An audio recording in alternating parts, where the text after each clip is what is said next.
ሰላም ተመልካቾቻችን እንዴት ቆያችሁ? የገና ሚዲያ ቤተሰቦች የሰዓቱን ዋና ዋና መረጃ ይዘን ቀርበናል። መረጃውን ከወዳችሁ እስከ መጨረሻው አብራችሁ እንድትቆዩ እንጠይቃችኋለን። በቅድሚያም ዋና ዋና መረጃዎችን እንንገራችሁ።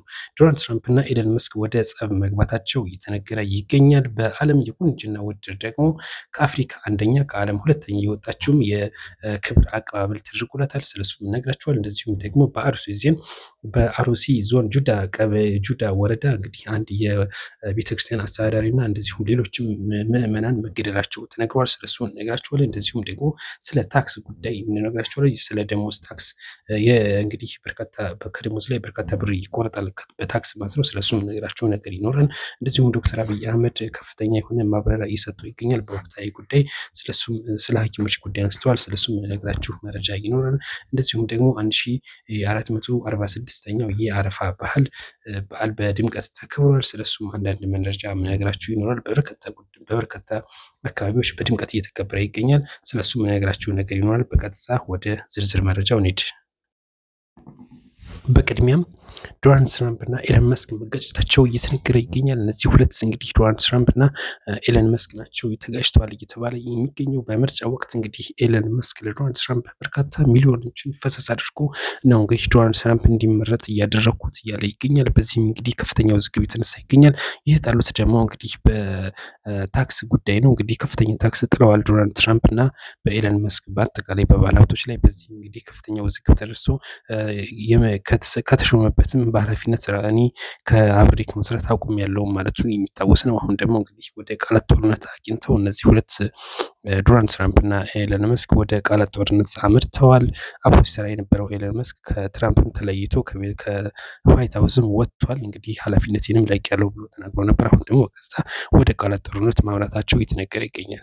በቀጣይ መረጃ ምድረ ቀደምት ሀገር ወክለሽ ቀዳሚ ሆነሽ ስለመጣሽ እናመሰግናለን። የቱሪዝም ሚኒስትር ሰላማዊት ካሳ ናቸው ይህን መልእክት ያስተላለፉት። እንግዲህ ከአፍሪካ አንደኛ ከዓለም ደግሞ ሁለተኛ ሆና ያሸነፈችው በቁንጅና ውድድር የቱሪዝም ሚኒስትር ሞዴል ሀሴት ደረጀን እንግዲህ ሞቅ ያለ አቀባበል ተደርጎላቸዋል። የጀግና አቀባበል ነው እንግዲህ ለሀሴት ደረጀ የተደረገላት። በመርሃ ግብሩ ላይ ንግግር ያደረጉት የቱሪዝም ሚኒስትር ሰላማዊት ካሳ ሞዴል ሀሴት ደረጀ ውበቷ ብቻ ሳይሆን በእውቀትና በሌሎችም መስፈርቶች ብቁ እና አርአያ ሆና በመገኘቷ ይሄ ክብር ተሸልማለች ሲሉ ወይም ይሄ ክብር ተሰጥቷታል ሲሉ እንግዲህ አመስግነዋል። የጀግና አቀባበልም ተደርጎላታል።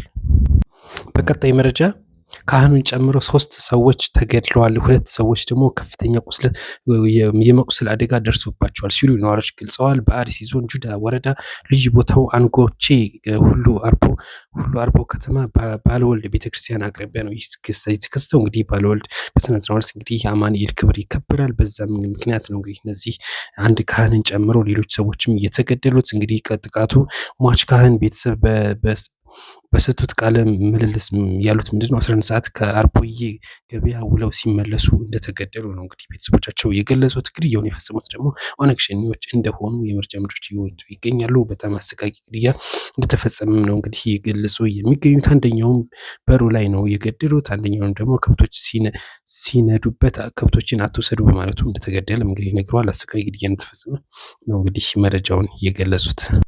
በቀጣይ መረጃ የገቢ ግብር ምጣኔ ለማሻሻል ወይም ለማሳደግ የመንግስት ረቂቅ አዋጅ ማዘጋጀቱን እየገለጸ ይገኛል። እንግዲህ ኤፍኤም 102.1 ነው ይህንን መረጃ የዘገበው። ሬዲዮ ጣቢያው ከገንዘብ ሚኒስቴር አገኘሁት ባለው መረጃ መሰረት እንግዲህ በመጪው ሰኞ በረቂቅ አዋጁ ላይ ከባለሙያዎች ጋር እንደሚወያይ ነው የገለጸው። ኢትዮጵያ ሰራተኞች ኮንፌዴሬሽን ሌሎች ጉዳዮችን የሚመለከታቸው ባለሙያዎች ጋር በመሆን እንግዲህ በርካታ ውይይቶችን እንደሚያደርግ ነው የተገለጸው።